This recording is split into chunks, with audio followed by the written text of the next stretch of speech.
Hello and welcome back to the Phoenix Wright Ace Attorney Trilogy. And last time, remember, we were still working on Trials and Tribulations. And we're working toward the very end of this case, which we're going into right now.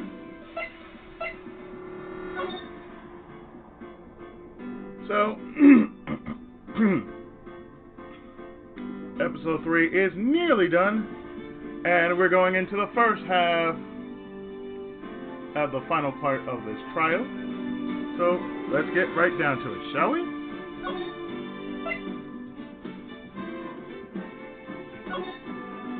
I know you're gonna dig this.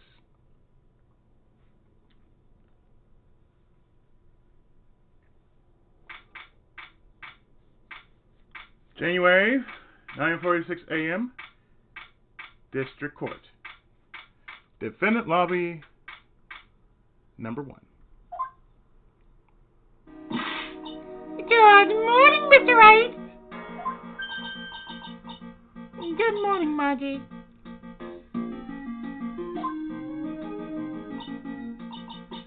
So, what do you think is going to happen today, sir?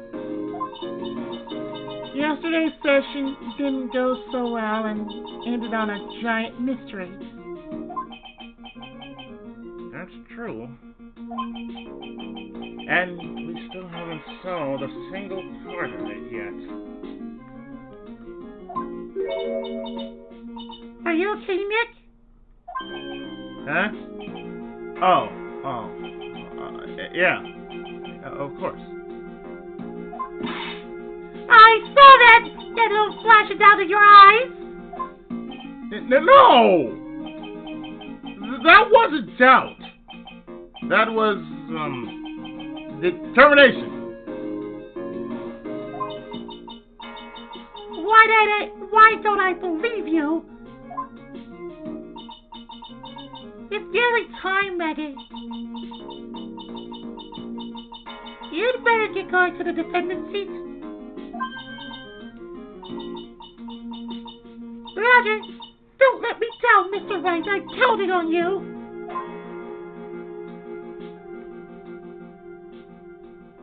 A waitress just unsuits her. Hey! Pal!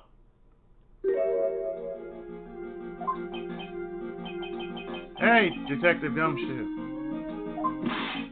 Quit stressing Maggie out! She doesn't need that! How did you know she was stressed? I was watching through the doorway. Oh. You look like you lost the case already. Show a bit of confidence, will you, pal? Here, maybe this will help. Huh? Have you taken up aromatherapy too? Not in a million years, pal. Don't tell me that you don't remember this thing.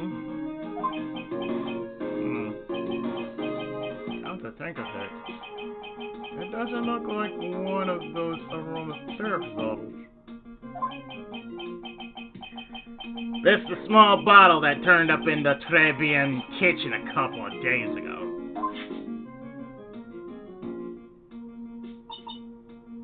Wow, look at all these little bottles!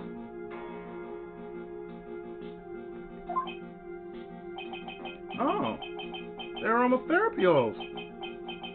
It's got so many, they're overflowing onto the floor. Hey, wait a minute.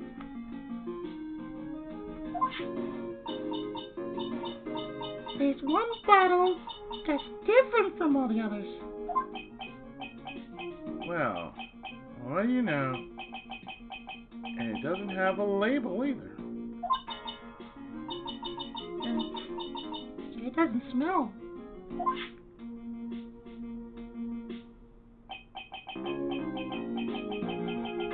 We finally got the analysis results back from the lab. So?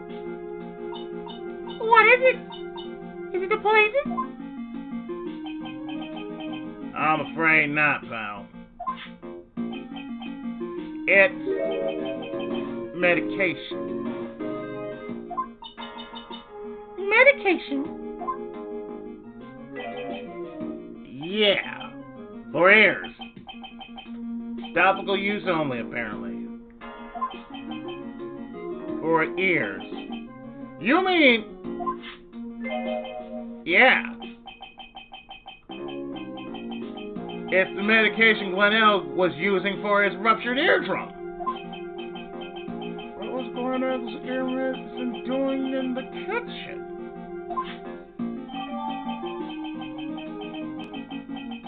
So we get the small bottle back, as it was the victim's ear medicine, found covered in identified fingerprints in kitchen. What about the unidentified fingerprints? Anything on that? Someone screwed up, so they only had time to analyze the contents of the bottle. Another hour, and they might have gotten something on the prints, but... Well, that's going to weaken its impact as a piece of evidence. Okay, pal. This is it. Make sure your defense is impregnable today. Got it? Today's trial. I'm gonna expose that guy for what he's done. Or my name isn't Naruhodo Yuichi.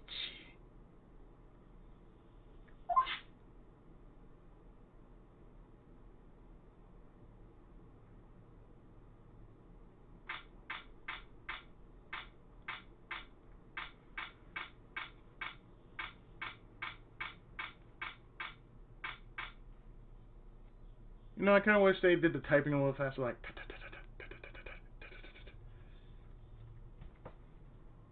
January 8th, 10 a.m., District Court, number 4. Yes, courtroom number 4.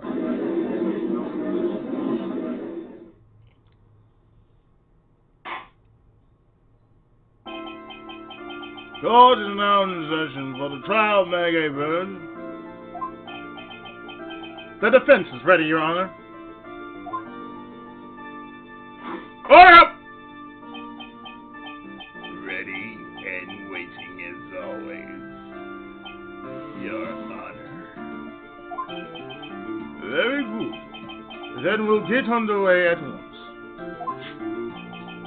Yesterday we heard the testimony of Mr. Victor Kudo. He claims to have witnessed the defendant putting a powder into the victim's coffee. However, the witness testimony was plagued with a number of problems. The mark on the rim of the cup shows that the victim drank it with his right hand. But according to the man's testimony, he picked it up with his left.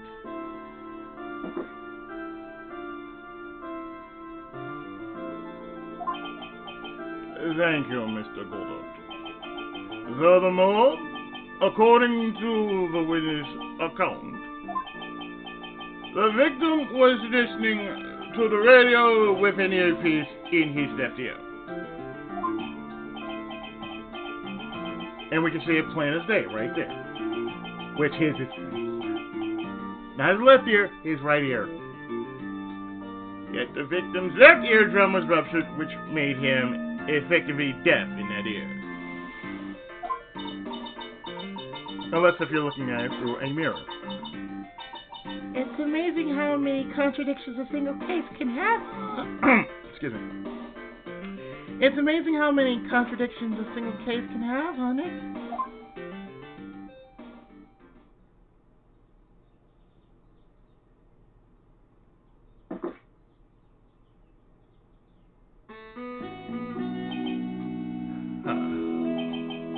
Allow me to enlighten you, Your Honor.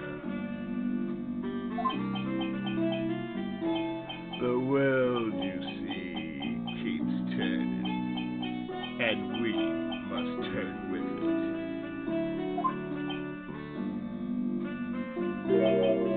You've lost me already, Mr. Gogo. Don't let the mysteries of yesterday mystify you today. Coffee.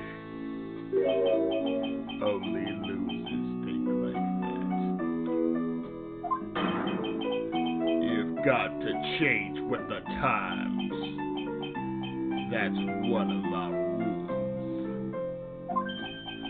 Are you implying that you've resolved these contradictions? You know the answers to these riddles.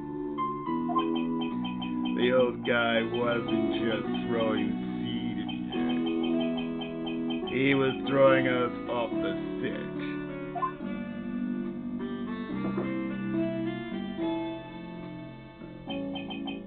And today I'll prove it.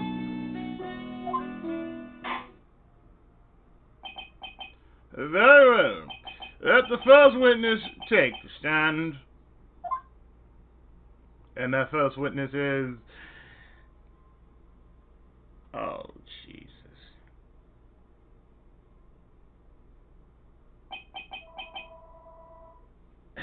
One moment. And you are? Oh, bonjour, everyone! I am the Armstrong, the owner and chef of the Tribulations restaurant on Sunday.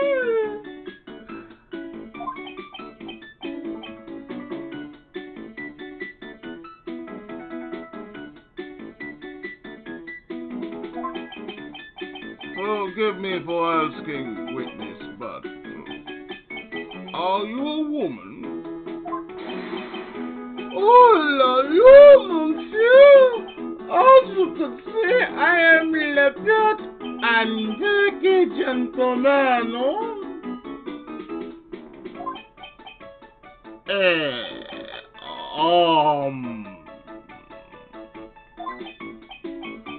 On the day of the incident, you were in Fabian's kitchen. Isn't that right? Yes, your monsieur.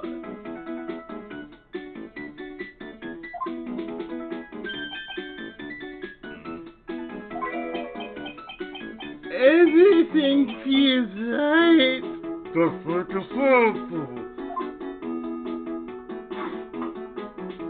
Two.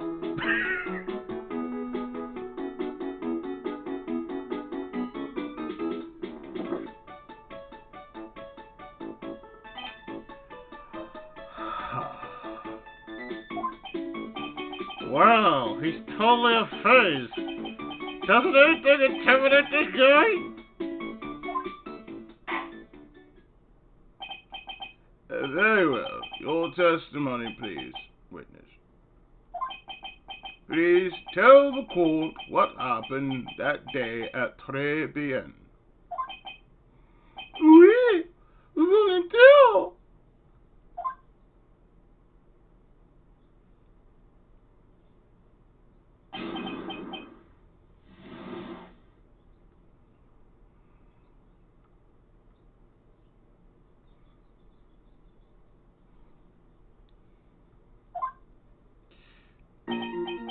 It happened there were just 2 customers in my restaurant. I remember I was experimenting with a new art decor that day. Like having a large mirror between the tables, for example. Oui, perhaps that is what the old man was looking at. La coupe, la épice, and la grossesse. It was all seen everything in the house, no?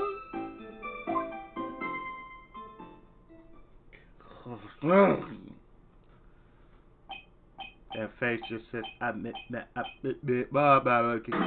Cacao, Dobby!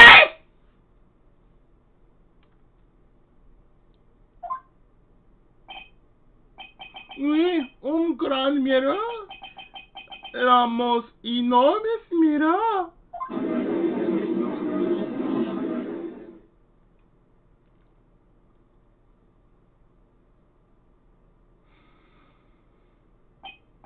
And suddenly, the mystery disappears.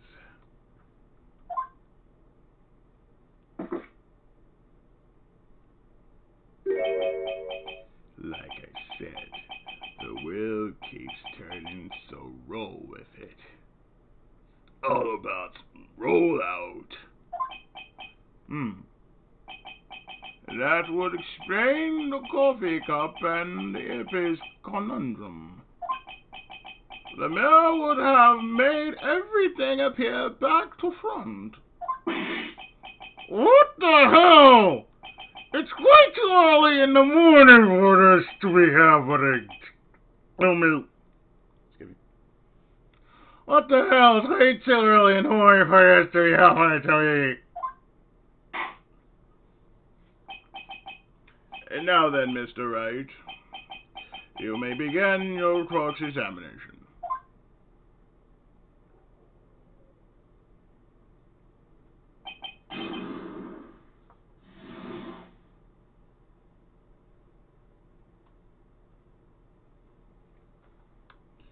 Okay.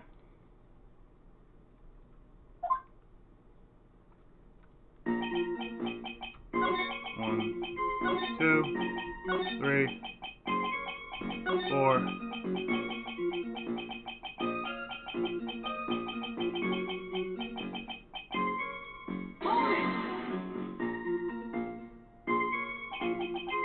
Everything.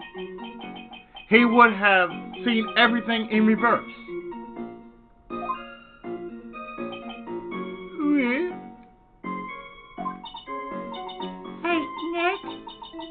We should take a second to think about what old Petey said in his testimony.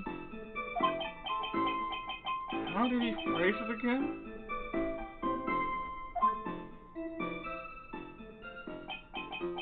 That boy was wearing the earpiece on the same side as the green lens of his specs.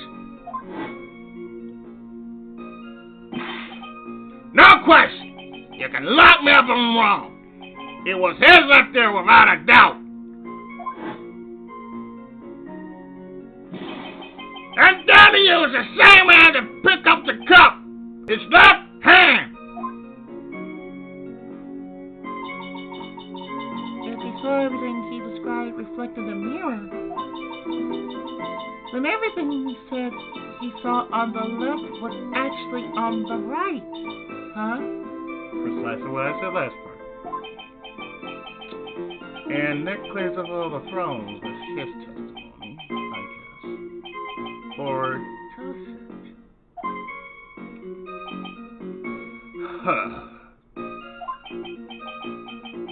It's kind of hard to believe everything's the fault of a mirror, but... Do you think old Petey saw everything through a reflection? If he did, it would explain all the contradictions in his testimony. But that just makes the situation worse for Maggie. There's got to be something in that old man's testimony. We just got to dig deeper.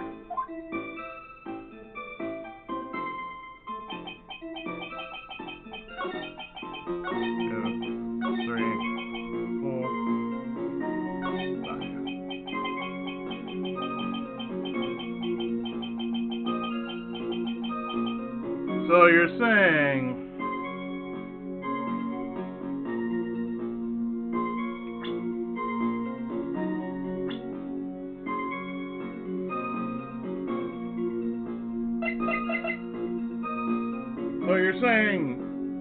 this right here is bullshit?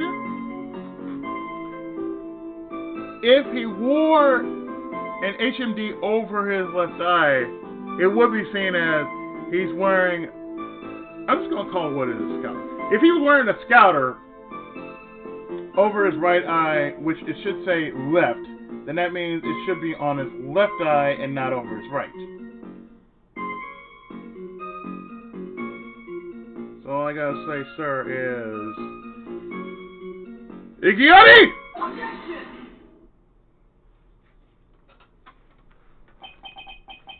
The coffee cup, the earpiece, and the HMD.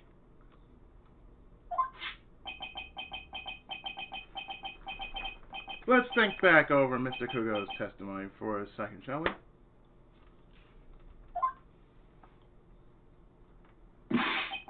The boy was wearing the earpiece on the same side as the green lens of his specs.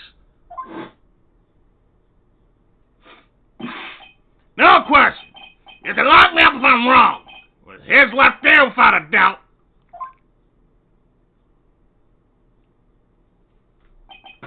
So, to summarize,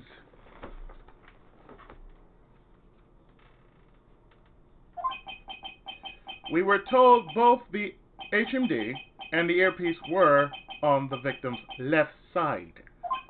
Now, if Mr. Kudo saw all that as a reflection in a mirror, it means both the HMD and the earpiece were actually on the victim's right side.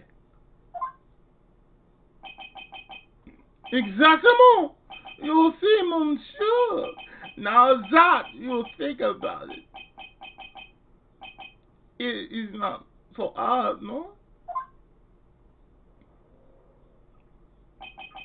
Unfortunately,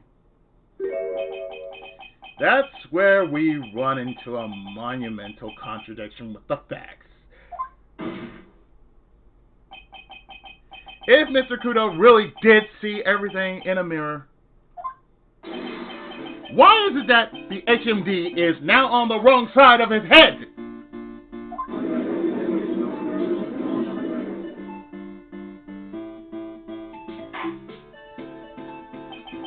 Hold on. Mr. Wright is correct. If the witness genuinely observed the victim reflected in a mirror, then we would expect the victim's eyepiece to have been over his right eye. Objection. Which it is. 3.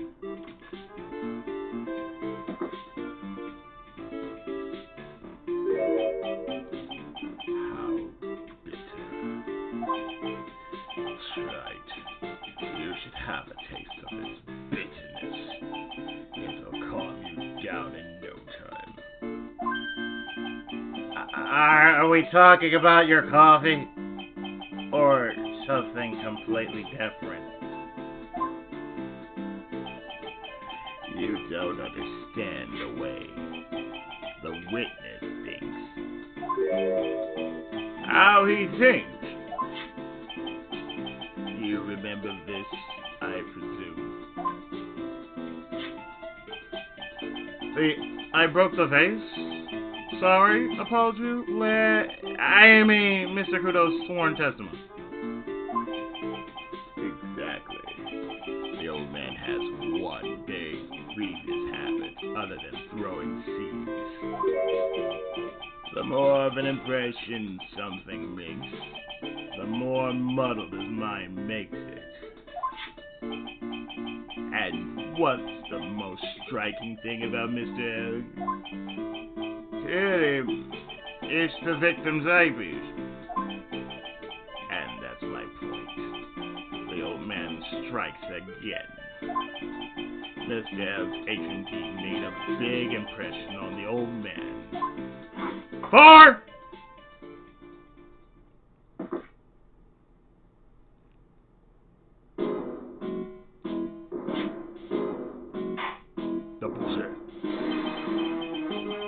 I saw the earpiece and those newfangled spectacles he was wearing. Oh, yes. They were both on his left ear. Do you hear? His left ear.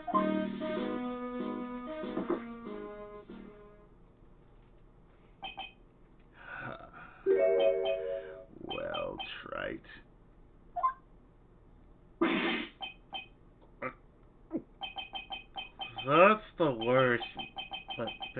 impression of Kudo ever. Wow, I really thought he was all city for a minute there.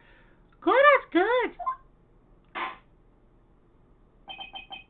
Enough!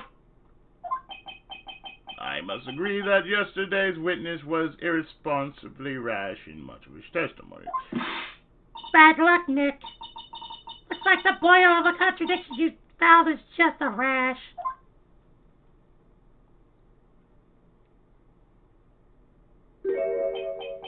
A mirror can't be beaten by a handful of thieves, nor can it lie. So, what exactly was the old man looking at? Fill us in, Mr. Armstrong. Go on, tell the court. We're all ears.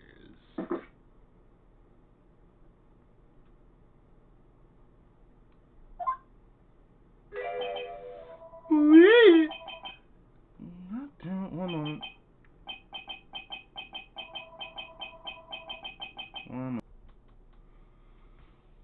Oui, I can explain. Please, if you will, look at the plans of the restaurant.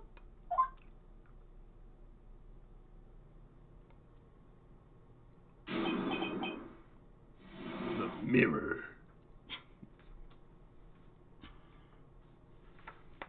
Taking a look at how many. Oh, just. Cool. I think that's it. Yeah, that's it. Okay.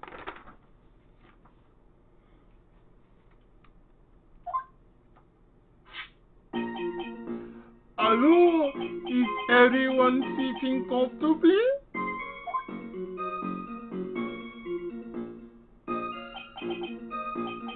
La mirror, it was in the middle of the restaurant, dividing the two halves. There is only one place from which you could have seen an image of the victim. That was the seat at the table next to the victim. That was where the old man was sitting. After the terrible incident, of course, I moved the mirror so it was not in the way.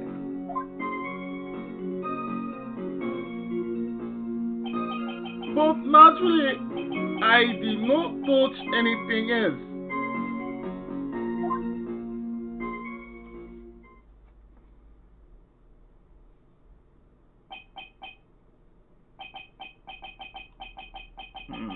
I see no problem with the explanation we have just heard.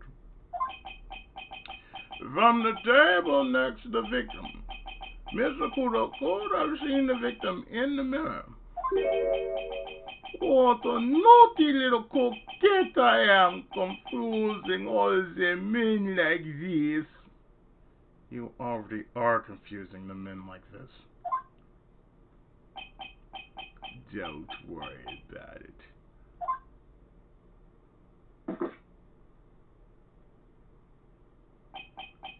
We can keep up, except for the guy breaking out in a cold sweat over there again.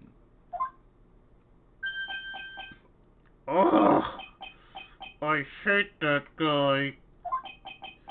You said you didn't touch anything else apart from the mirror. Are you quite sure about that?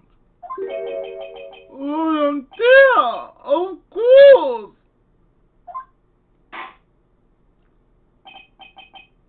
Very well, Mr. Wright. Your cross-examination, if you please.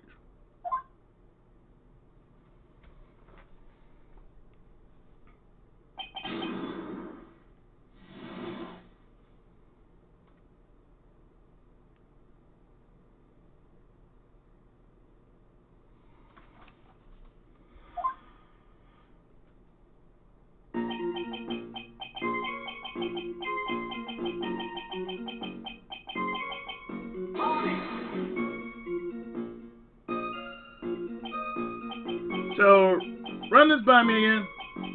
The mirror was here, correct? Really? Because I know if I were you, I wouldn't have put a mirror there. It would be in the way.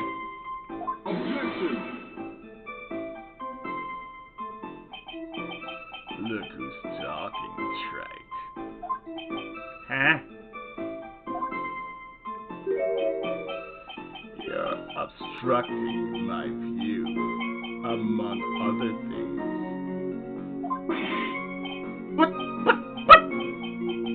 This is my seat in the courtroom! Tribulations' charm is that it gives you the impression that you're the only customer. Temporarily placing a mirror in that spot would hardly be in the way. Unlike you, Wright. I told you, monsieur, the mirror was there in the middle of the restaurant.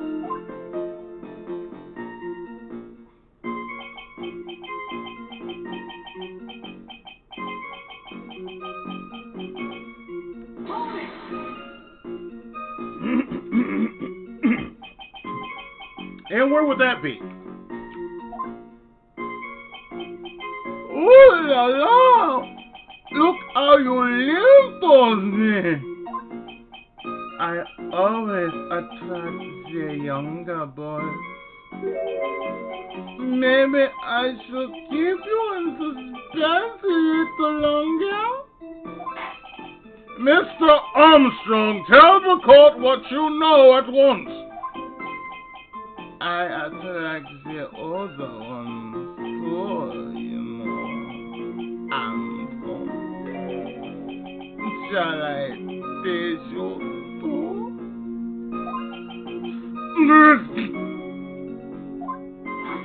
5.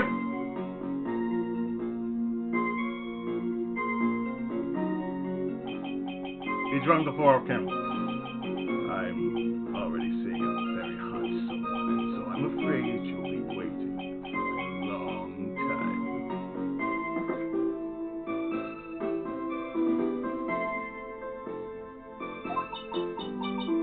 I bet she has mocha cream skin and cappuccino perfume.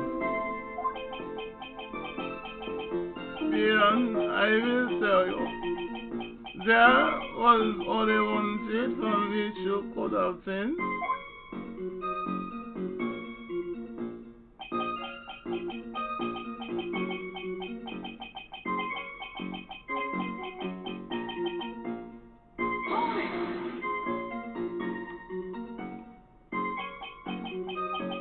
So, why can you always see the victim from that particular seat?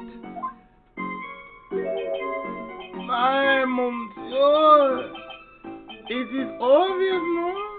If you look at the plan, you will understand.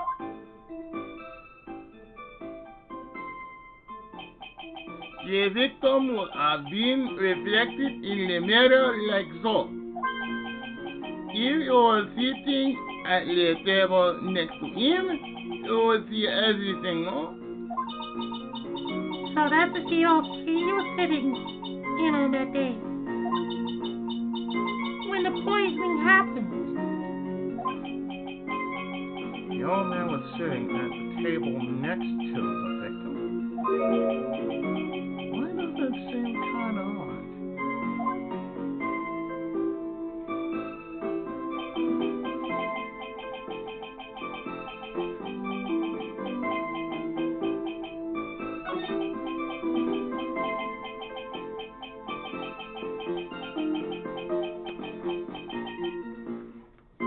Okay, sir. There's something definitely off about this. I'm just going to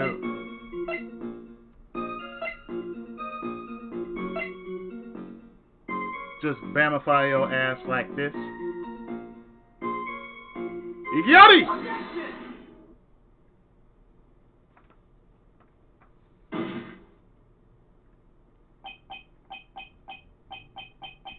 This piece of evidence contradicts with the testimony we have heard, Your Honor.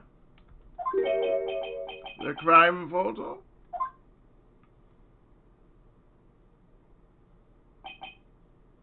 Yes, this photo clearly shows something that theoretically should not exist besides the black monster.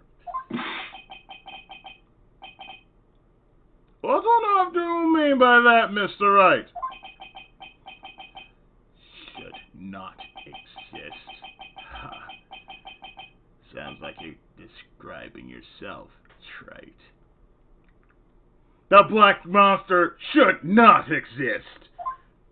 But here we are. Now then, if the defense would please clarify its statement.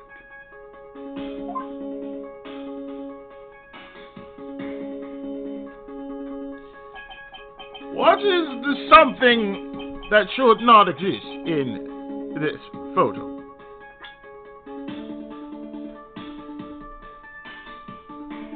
Well, I can tell you.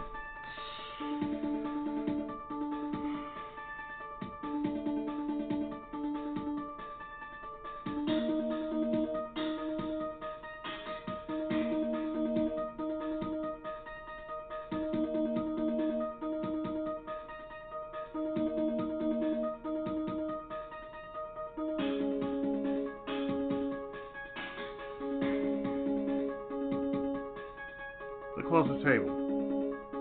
See that right there?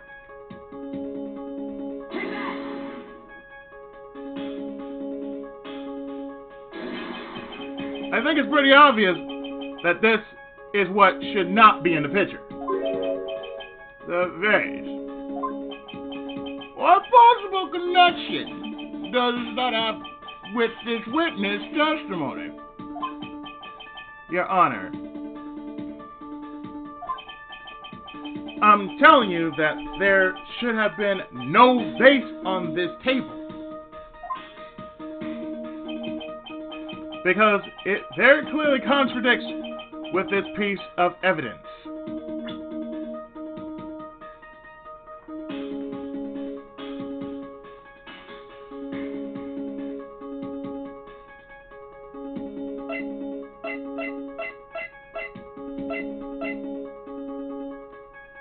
Take that!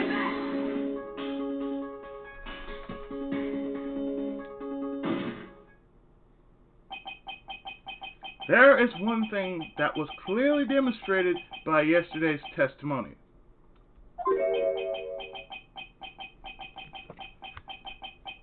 Mr. Kudo broke the vase that was on the table where he was sitting. And yet, as the court can see, there is an unbroken vase on the table next to the victim. Why? Because Mr. Kudo was not, in fact, sitting at the table next to the victim at all. Objection.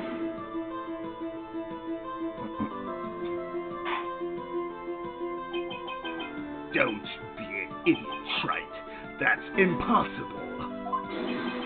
That seat's the only one Kudo could have been. That seat's the only one Kudo could have seen the victim's reflection from. Exactly.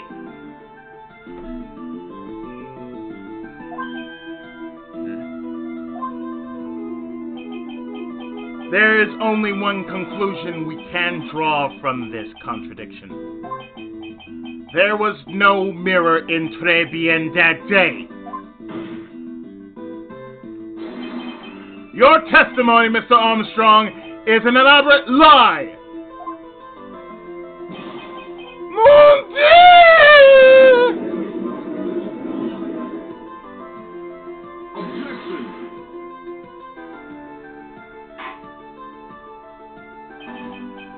Don't try to confuse the court, Wright. Obviously, the witness cleaned up the vase while the police were taking their time getting to the crime scene. Objection.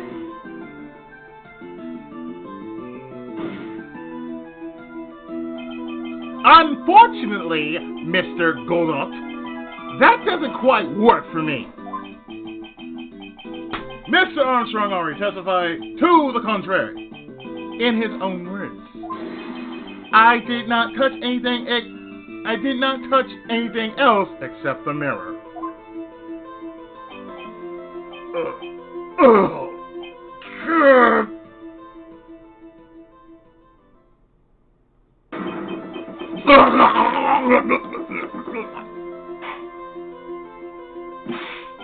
Well, witness, what do you have to say for yourself?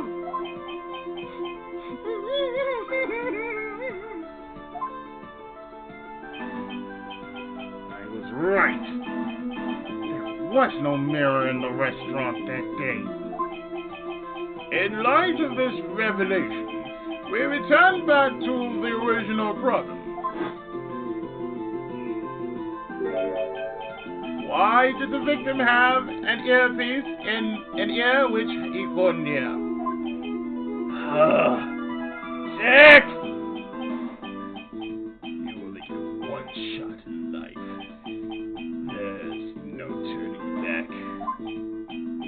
If you want to claim that the mirror wasn't there, Trite, then this problem is all yours. How do you explain what the old man saw? If I can answer this, then I'll be that much closer to the truth. Are you going to be okay? And can you really solve this contradiction, Nick? There's more than just one contradiction, Maya. Oh, what do you mean?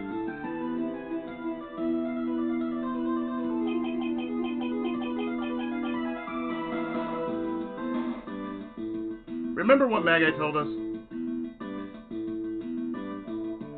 One moment. Remember what Maggie told us?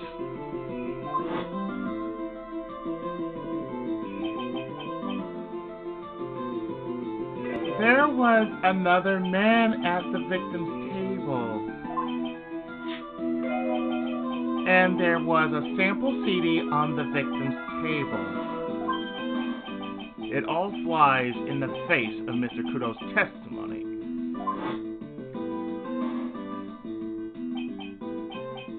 And I think I know the reason why nothing in this case is adding up. Well, Mr. Wright, let's hear your answer. Yes, Your Honor. The reason behind all the contradictions in Mr. Kudo's testimony is simple. The victim was a phony.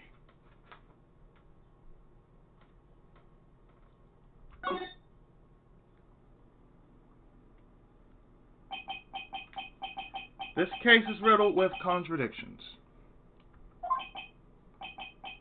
Yet there is one very simple answer that clears them all up. And what is that? The incident Mr. Kudo witnessed and the incident the victim experienced were two completely different events. What? Yes, the victim that Mr. Kudo saw wasn't Mr. Glenn Elg at all. It was an imposter. A phony pretending to be Mr. Elg. Obviously, unlike the victim, there was nothing wrong with the imposter's left eardrum. That's how he ended up wearing the earpiece in his left ear by mistake. 7.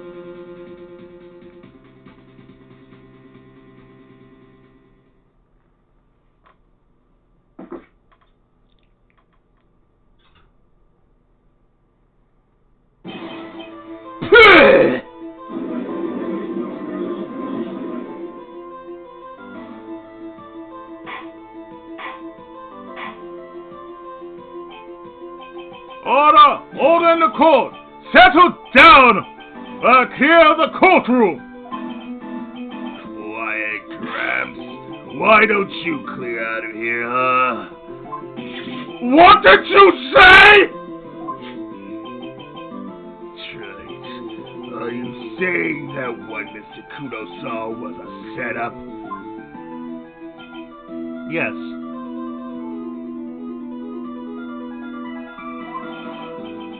Someone pretending to be Glenn Elg acted out the whole coffee poisoning. All for the express purpose of creating a witness out of one Mr. Victor Kudo. Objection.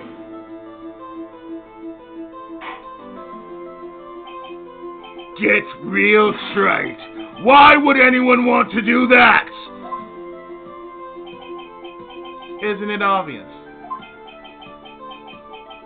The thing Mr. Kudo was most insistent about in his testimony was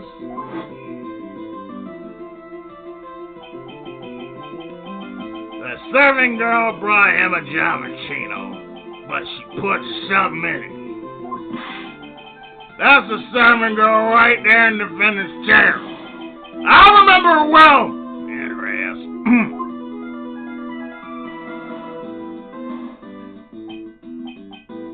It's so hard to believe, but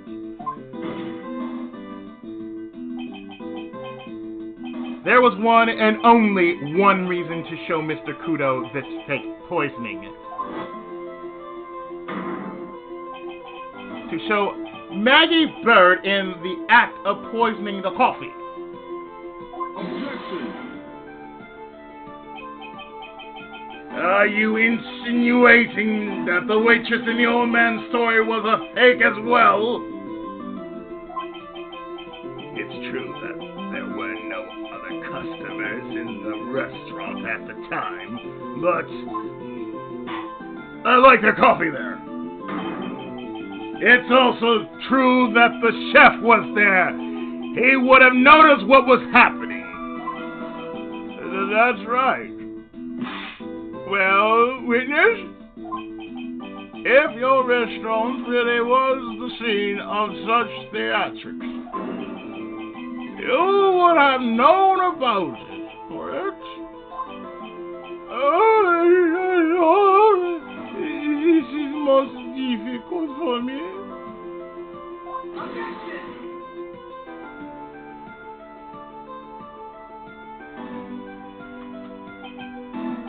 No, it's quite simple. All you have to do is testify. You are under oath after all. Was there, in fact, a phony at Tribulations that day? The defense demands that Mr. Armstrong tell the whole truth about what happened.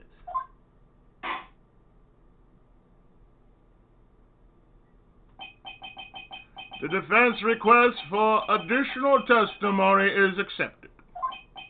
You will accurately explain in detail the events in the restaurant that day.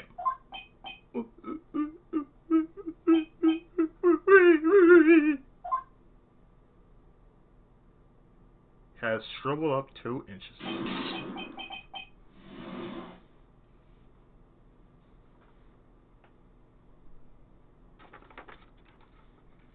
In the restaurant,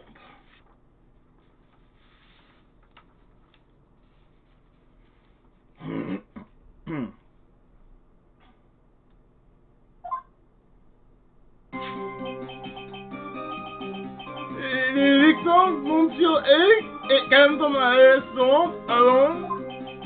I remember the old man that I not long after him. There were no other customers. When he got word, he won little up to him. Monsieur Egg became very excited. It was approximately 5 minutes later that a poisoning incident occurred. There was no time for a phony to do the acting.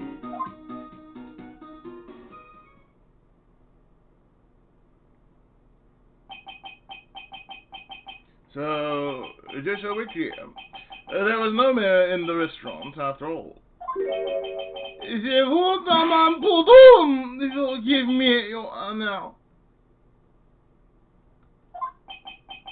I lied because I wanted this mess to be cleared up quickly. What you have just done is commit perjury, Mr. Armstrong. I will decide how to punish you later.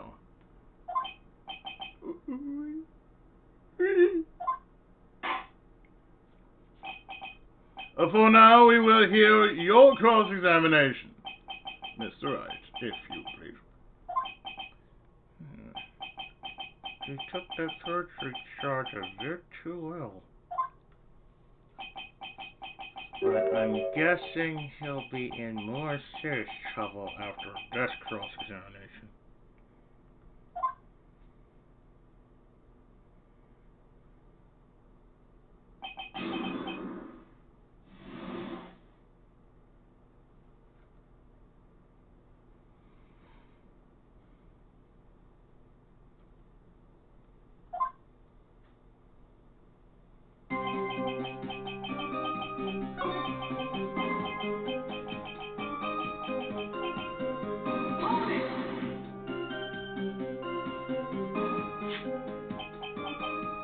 By old man, you mean Victor Kulo, correct?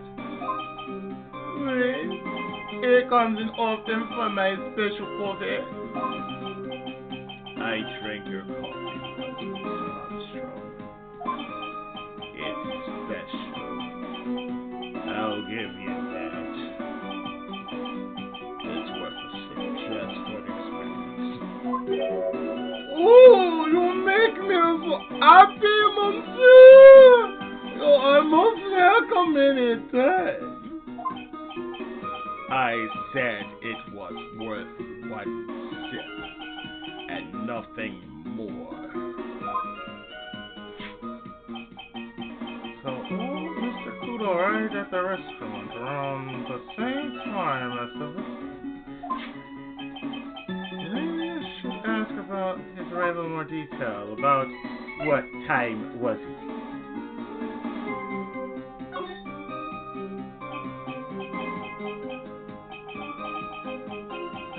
Out of curiosity, about what time was it when Mr. Kudo arrived? Oh no, I cannot remember, monsieur. I believe we were told by witness yesterday. The crime was reported at 2:25 p.m. by a kind of scary old man, sir.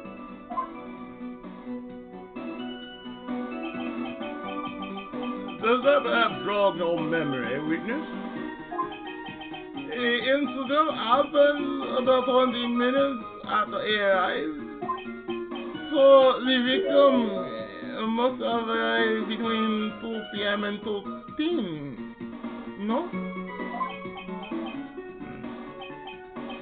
Just after 2.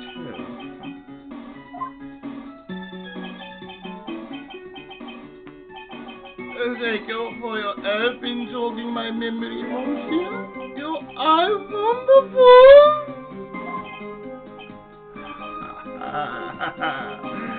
I can't sit here all the time and do nothing now, can I?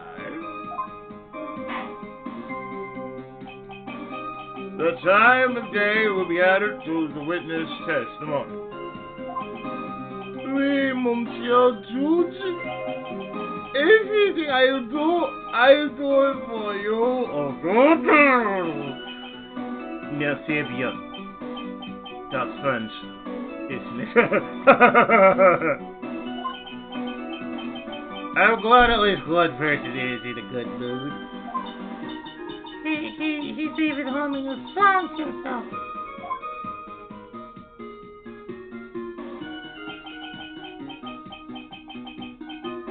I remember the old man arrived not long after him, just after 2 p.m.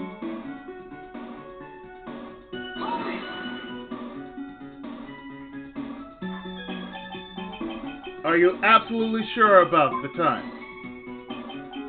And I think it was. I am sure it was just after 2. Yeah. It is the time I stopped serving the lunch menu. Quite right. I always break for lunch when the restaurants are serving their specials. I miss going to a restaurant. I miss Sizzler. I've been known to wind up a case early just to make it on time. I guess you should never get between a hungry judge and his lunch. Oh, would you look at that? It's almost lunchtime already. Witness! Get on with your testimony, please!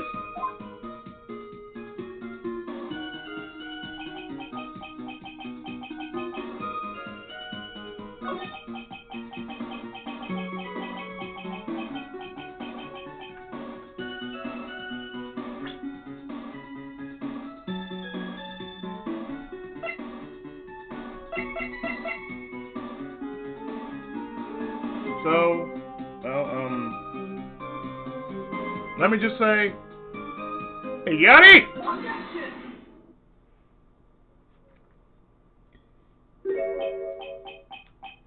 I'm afraid I finally got you, Mr. Armstrong. What?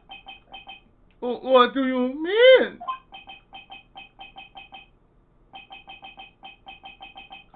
At the time in question, the victim was listening to the radio with his earpiece. The show he was listening to was Millionaire Radio. Each week, they announce the winning numbers of the $500,000 lottery ticket.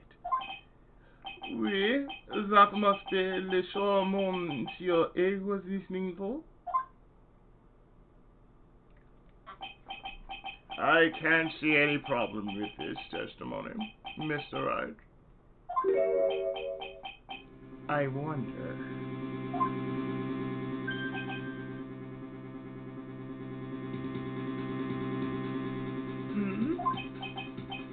You say the victim arrived at your restaurant after 2 p.m., correct?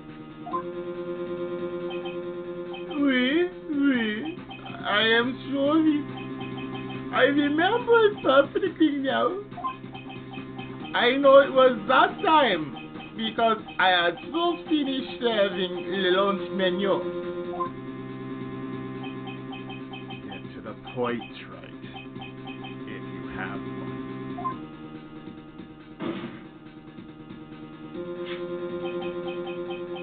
That show is broadcast live at 1:30 p.m.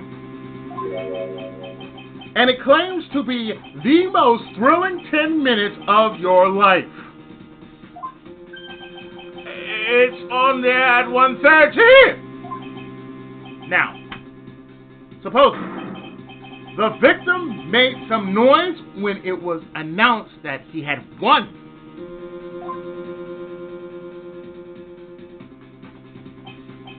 And yet, I don't believe his cry of joy could have occurred after 2 p.m.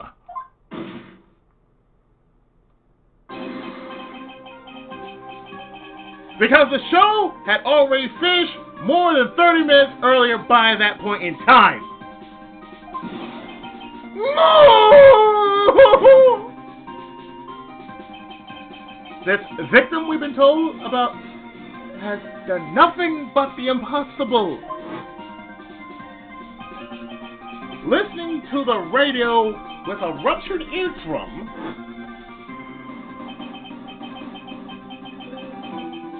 catching a show that was already over,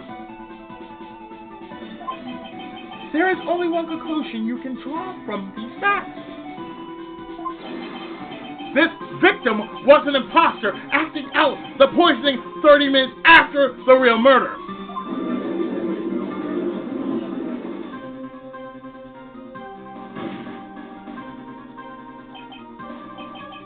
Yes, there were 2 Glenelgs in Tribulations that day.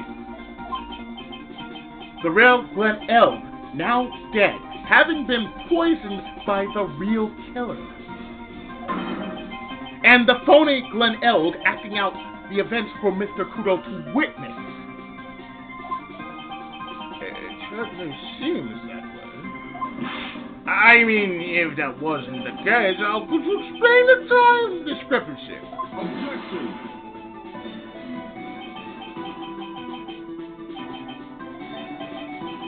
Quite the performance, right? You were almost on.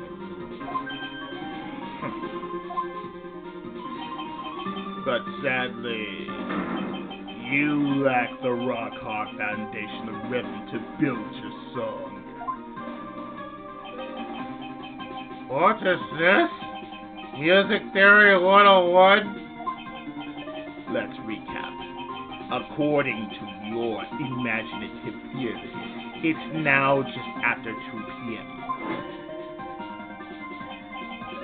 The phony elk is performing a play for the benefit of Mr. Kudo. How do you explain then where the real Glen Elg is? I don't believe I have to spell this out for the court.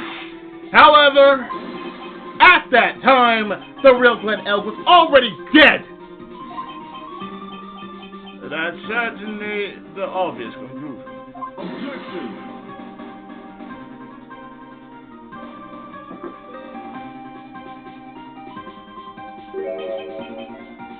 Thank you, Wright. That's exactly what I was hoping you would say. What? Now, I presume you can prove this theory of yours. Can you explain where the missing corpse went to? The missing corpse? According to the old man's testimony, there was only one other customer there. If that customer was the phony Glen Elg, then where did the killer hide the body of the real victim?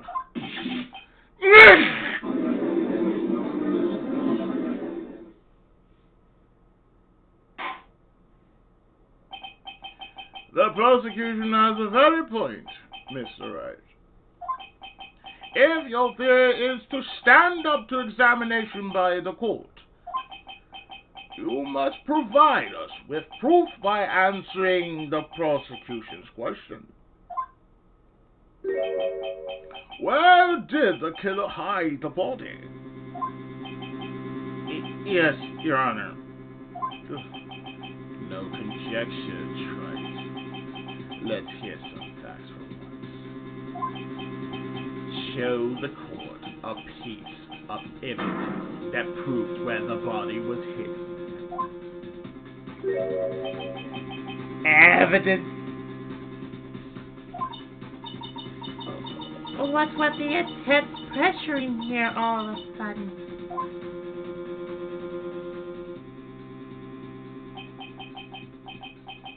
Gonna hurt him with that contradiction.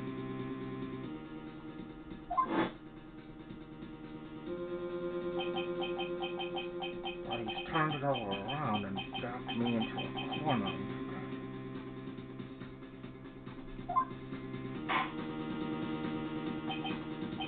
Well, Mr. Wright, the court will now hear the defense's theory and evidence. First, where was the body of the real Mr. Egg concealed?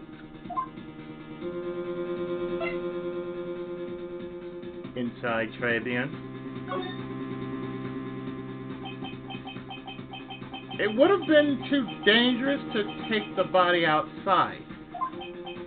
Obviously, the body must have been hidden somewhere inside Tribune. Interesting. But where could a body have been hidden inside a restaurant? Perhaps you would care to show the court on these plans, Mr. Wright? Yes, Your Honor.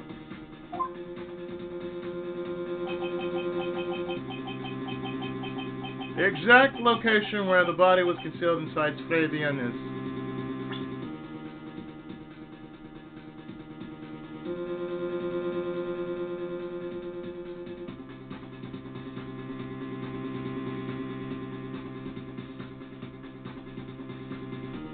here. The body was hidden here. I see. Nice supposition. But the real question is, can you back it up? Where's the evidence that proves the body was hidden in that location?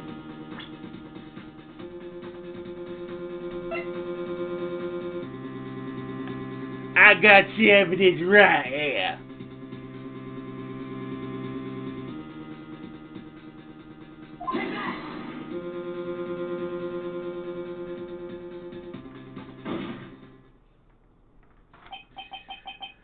Mr. Armstrong, do you recognize this bottle? No! I've never seen that ugly bottle before in my life. I only use the very best bottles, monsieur. The highest quality only for me. Where was that bottle found, Mr. Wright? Interestingly enough, Your Honor, it was found in the kitchen of Tribulations. Quoi? But I only ever use the bottles for my aromatherapy oils.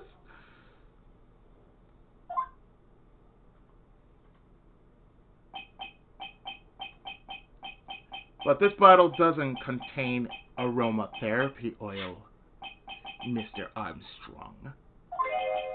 No, it contains a medication. What kind of medication? I'm sure everyone remembers, don't they?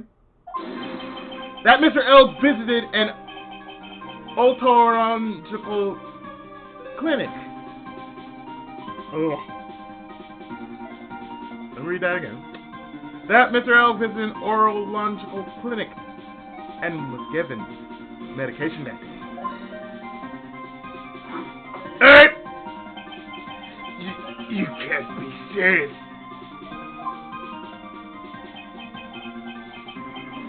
The defense had the contents of the bottle analyzed, and I have the lab results here. The contents of the bottle matched the prescription that was given to Mr. Elg.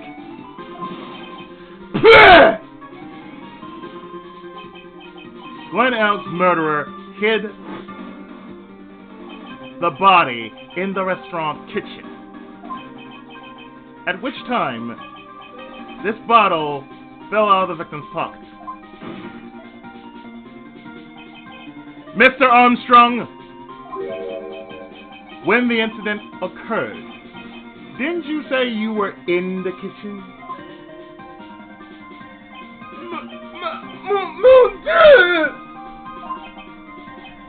Yes, you know what I'm about to say.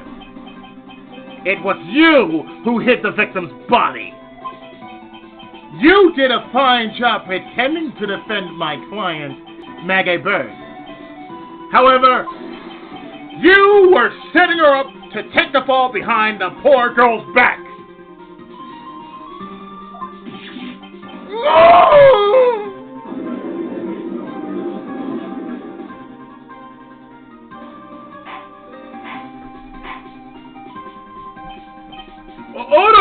Order! This is an extraordinary development. Witness, did you murder Mr. Glenelg? No! I could not do such an horrible thing.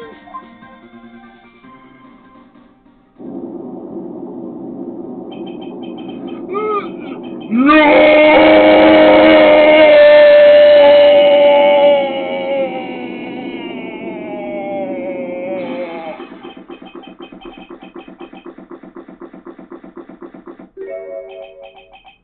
Mr.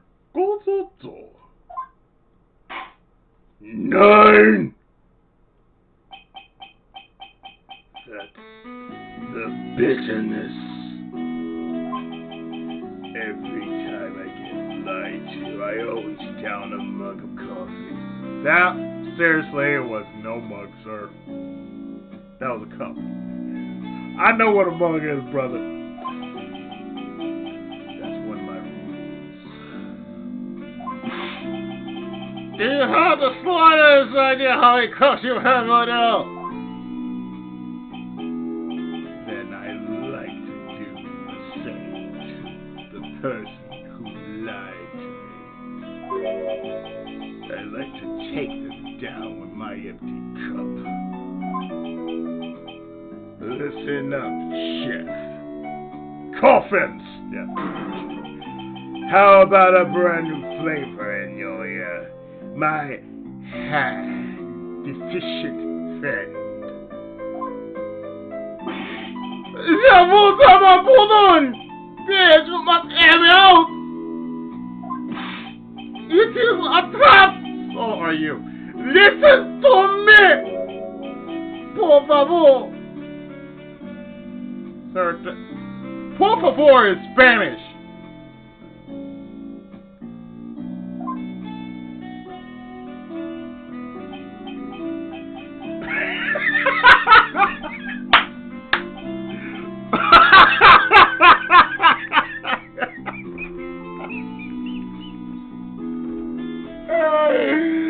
God damn! Yo habla español, Mr. Armstrong. And por favor is Spanish. See? I know my languages. Hell, I took it in high school.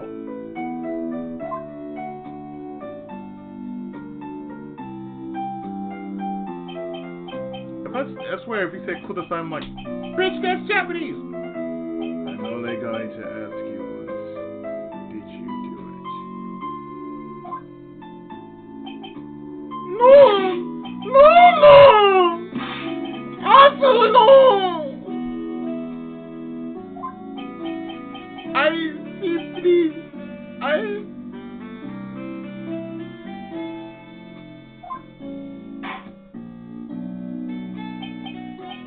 Let's hear it.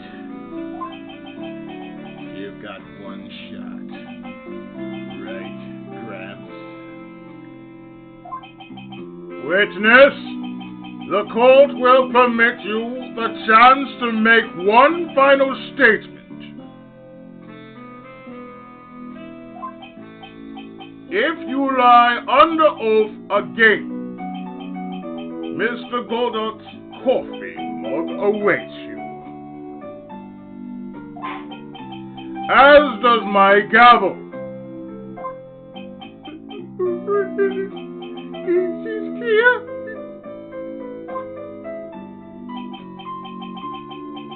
What do they always say in the movies? That they're fugitive workers?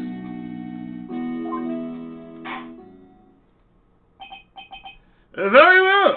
Begin your final testimony, Mr. Armstrong.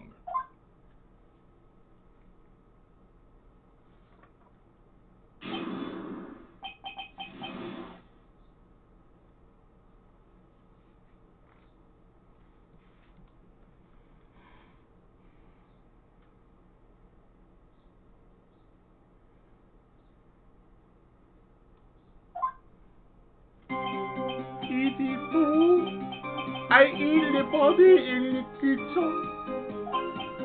A man forced me to do it. I had no choice. I had to go along with him because there was a reason why I could not refuse. But I did not kill him. I swear it. You must believe me.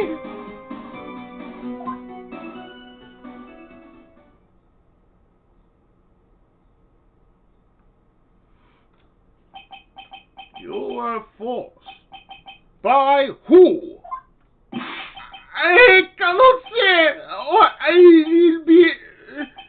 It is to. let's try a different question. Let's try a different question then. When Mr. L died, was he really the one... When Mr. L died, was he really the only person at his table? There was.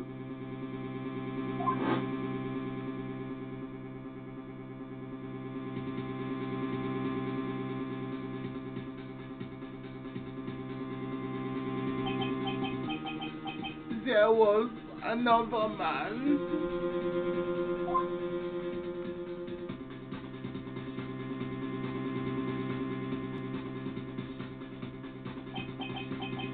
I knew it!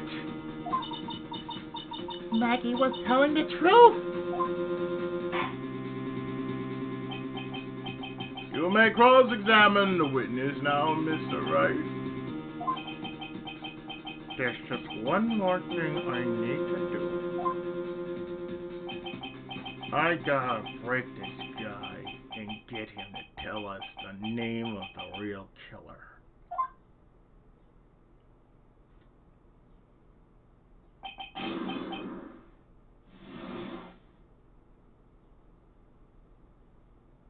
Well, there's only one statement we need to pull.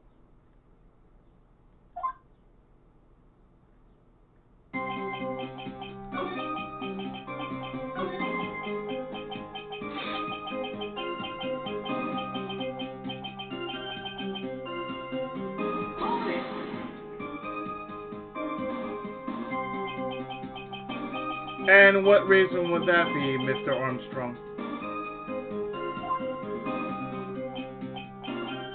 Oh no, monsieur. Yes? Surely you cannot expect a young maiden to talk about such an embarrassment. A maiden? You've been able to get away with that. And a bit too male. I can't finish the cross-examination without establishing its reason. So I'll just have to prove it with evidence.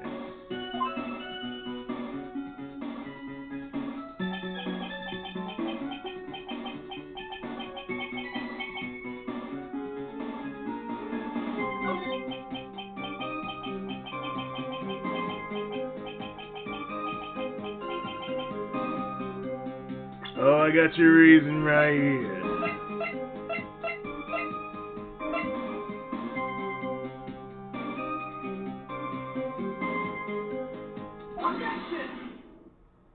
Iggy! You have a $500,000 debt, don't you?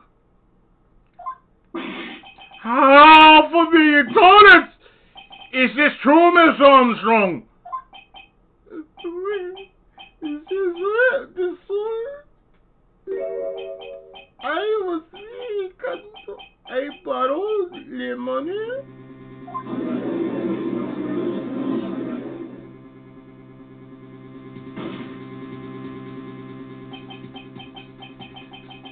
This is Mr. Armstrong's Achilles heel.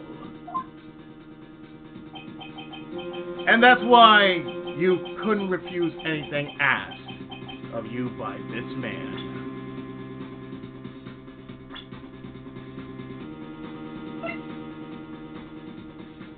Furio Tigre!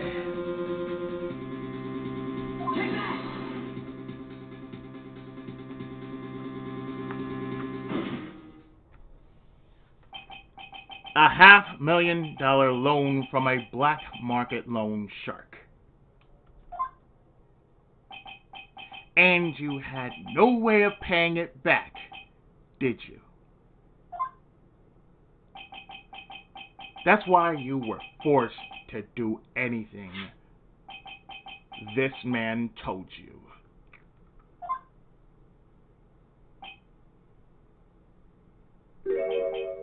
Oui, it is as you say.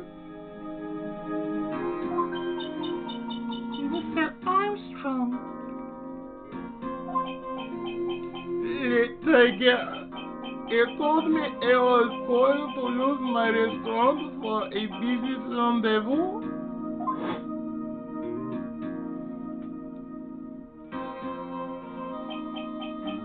Only day in question, he was meeting the victim to demand that he repay his loan.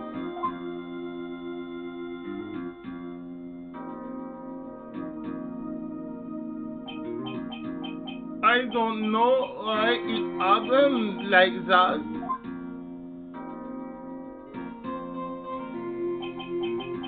I just did what you told me to do. I had no choice.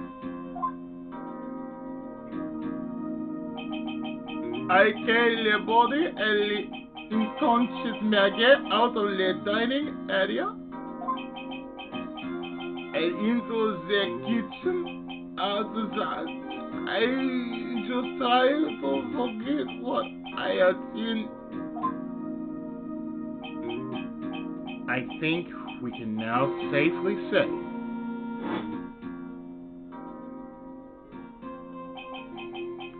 that the man who forced your hand was Mr. Furio Tigre. Kolosakume.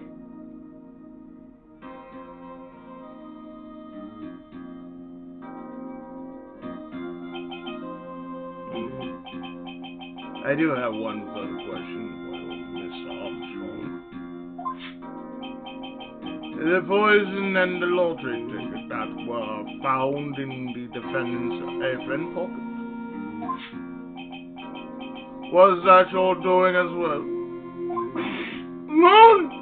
I know nothing about that! You're making it look like it was Maggie or Adonis. I was not. It is despicable! Mr. Godot,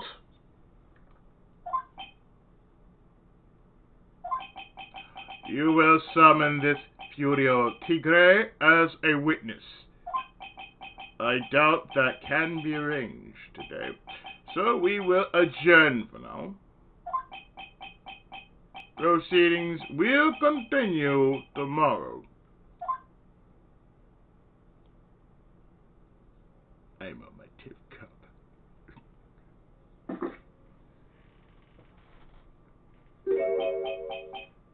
13 minutes. What? The trial will go on. I'll see to it myself. I need half an hour to get that guy on the stand.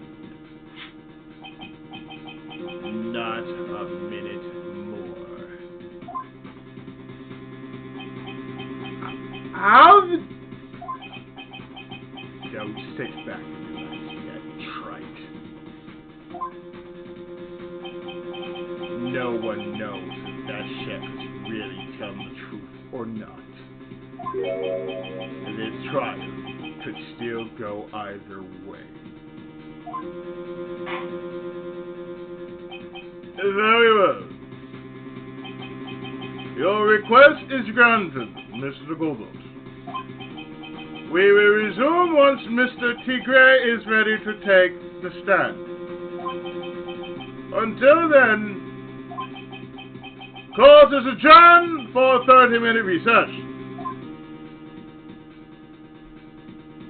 And I will and I will basically do the same as I'm going to stop right here, take the save,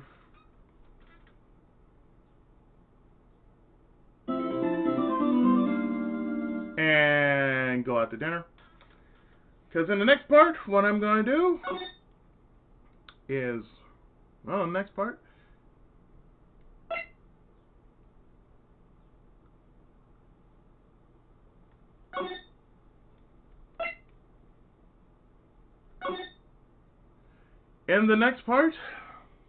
we'll finish this.